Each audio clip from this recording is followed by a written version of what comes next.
माननीय सदस्य चंद्रशेखर जी। धन्यवाद सभापति महोदया।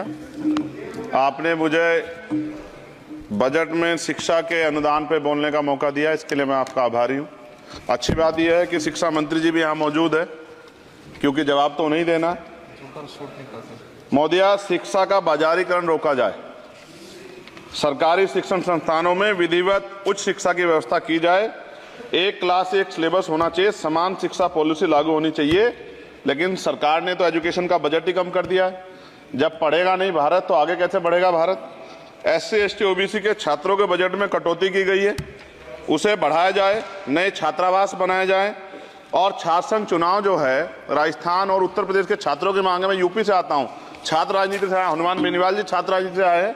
हमारी ये मांग है कि छात्र संघ चुनाव बहाल कराए जाएं, जिससे कि गरीब किसान का बेटा भी नेता बन पाए, अपने हकों के लिए लड़ पाए।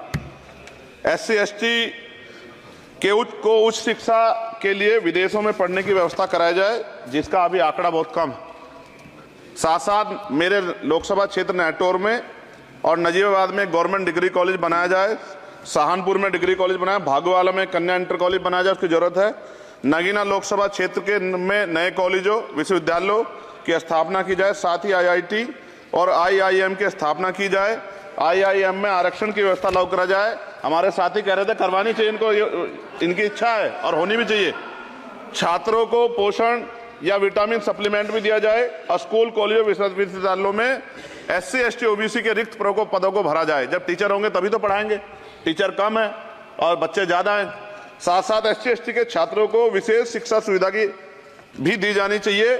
क्षेत्र में स्किल डेवलपमेंट सेंटर खोले जाएं, कॉलेजों और IIT में जातिगत आधार पर होने वाले भेदभाव को समाप्त किया जाए।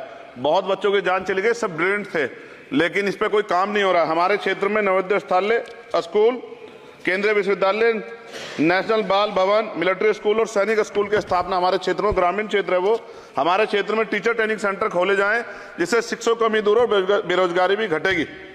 अत्याधुनिक एवं सुरक्षात्मक बालिकाओं एवं महिलाओं के लिए हॉस्टल उपलब्ध कराए जाएं। IIT जैसे शिक्षण संस्थानों में SC ST OBC अल्पसंख्यक छात्रों के लिए पढ़ाई पीछे विशेष सुविधा प्रदान की है, जैसे उच्च शिक्षा जो है वो ले पाएं। कक्षा 1 से 12 तक के छात्रों के नया पाठ्यक्रम शुरू किया जाए, जिसमें संविधान की प्रस्तावना को उल्लेखित मूल अधिकारों की शिक्षा दी जाए। देश में लोग जानते ही नहीं कि उनके अधिकार क्या, कर्तव्य क्या, क्योंकि संविधान पढ़ाया नहीं जाता। स्कूल में जाति सांप्रदायिकता और छुआछूत समाप्त करने के लिए विभिन्न गतिविधियों के माध्यम से शिक्षा दी जाए और खेलों को बढ़ावा दिया जाए, क्योंकि ग्रामीण क्षेत्रों में ग्राउंड ही नहीं है, स्कूल में स्पोर्ट टीचर ही नहीं होता है, तो उनका शारीरिक विकास होगा। मिड डे मील में भोजन गुणवत्ता में सुधार किया जाए, क्योंकि दूषित मिड डे मील खाने से बच्चे बीमार हो रहे हैं, अक्सर अखबार में खबरें आती हैं। हमारे साथी नागौर सांसद हनुमान बेनीवाल जी कह भी रहे थे, इनकी भी मांग को माना जाए। जिन लोगों ने घोटाला किया उन पर जो है जांच हो, उन पर मुकदमा हो। राज्य में शिक्षा का अधिकार अधिनियम 2002 के तहत 6 से 14 साल के बच्चों को निःशुल्क शिक्षा दी जाए और उसका पालन सख्ती से कराया जाए। जो इस संस्थान के अधिनियम का पालन नहीं करते उनकी वित्तीय सहायता रोकी जाए। शिक्षण संस्थानों में कार्यरत SC ST OBC के शिक्षकों को होने वाले जातिवाद को रोका जाए। बाल छात्राओं और महिलाओं के लिए कौशल विकास केंद्र और खोले जाएं। घुमंती जातियों के बच्चों के लिए मोबाइल स्कूल चलाए जाएं। छात्राओं के लिए आत्मरक्षा और खेल की विशेष सुविधा उपलब्ध कराई जाए। और महोदया, SPQEM योजना को पुनः आरंभ किया जाए। SPQEM शिक्षा की गुणवत्ता सुधार के लिए एक महत्वपूर्ण योजना थी, जिसे अल्पसंख्यक मंत्रालय ने मदरसों में चलाया था।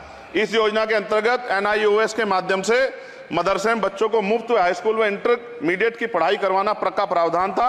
NIOS जो HRD मंत्रालय के अधीन चलने वाला एक ओपन बोर्ड है, इस योजना के तहत विद्यार्थियों को गुणवत्तापूर्ण शिक्षा प्रदान करता। मैं खत्म कर रहा हूं। मैं एक मनुस्मृति आप शुरू कराना चाहते थे, गलत है, हम लोग इसका विरोध करेंगे और कोई इस तरह कदम उठाएगा, ये अच्छा नहीं है। साथ साथ मौलाना जौहर यूनिवर्सिटी थी महोदया रामपुर में, आप शिक्षा की बात करते, जो शिक्षा को बढ़ावा दिया आजम साहब, आप देखिए राजनीतिक कारणों से जेलें बंद कर दी हैं और किस तरह का उनके साथ अत्याचार हो रहा है। मैं मांग करता हूं राजनीतिक कारण छोड़ के उस यूनिवर्सिटी को बंद करने का लक्ष्य सरकार का, ये गलत है, इस तरह से आप नहीं रोक सकते हैं। साथ साथ बीएड के बच्चे जो हैं उनका भविष्य खराब हो गया, करोड़ों में उनकी संख्या है, क्योंकि एक नया आदेश वो करके प्राइमरी स्कूल में नहीं भर्ती हो सकते। बीटीसी और बीएड के बच्चे परेशान हैं, इसलिए मैं आपसे आग्रह करूंगा इस पर ध्यान दे। और एक आग्रह मैडम मेरा आपसे बहुत इंपॉर्टेंट ये है, कि सभी नेताओं के, सभी कर्मचारियों के और जितने भी सरकारी लाभ लेते हैं सबके बच्चों को सरकारी स्कूल में पढ़ाया जाए और समान शिक्षा पॉलिसी लागू, जिससे कि सरकारी स्कूलों में सुविधाएं आए। सरकारी स्कूल में सुविधाएं एक बड़ा भाग पड़ता है सरकारी स्कूलों में, प्राइवेट में नहीं घुस सकते हम लोग। बाबा साहब अम्बेडकर को मैं याद करता हूं आज, महाराज ज्योतिबा फूले और मां सावित्रीबाई फूले को याद करता हूं मैं आज, जिन्होंने, मैं खत्म कर रहा हूं, जिन्होंने पहला स्कूल खोला। और फिर मैं आपसे कह रहा हूं, संत गाडगे जी महाराज ने कहा कि एक रोटी कम खाओ लेकिन अपने बच्चों को पढ़ाओ। और बाबा साहब ने कहा खत्म करते हुए कि जो शिक्षा श्रेणी का दूध है जो पिएगा दाड़ेगा। शिक्षक वैसे हम लोग बोल रहे हैं, तो इसके साथ खेलना हो, इसका बाजारीकरण रोका जाए और सबको पढ़ने का मौका मिले, इसका ध्यान सरकार रखे। बहुत बहुत धन्यवाद। और शिक्षा मंत्री जी बैठे हैं, आपसे आग्रह है ग्रामीण क्षेत्रों के बच्चों पर ध्यान दीजिए सर। हम लोग बहुत उम्मीद करके बैठे हैं सरकार से, और नहीं करेंगे तो फिर अब विरोध करना पड़ेगा, वो ठीक नहीं है। इससे पहले आप काम करो।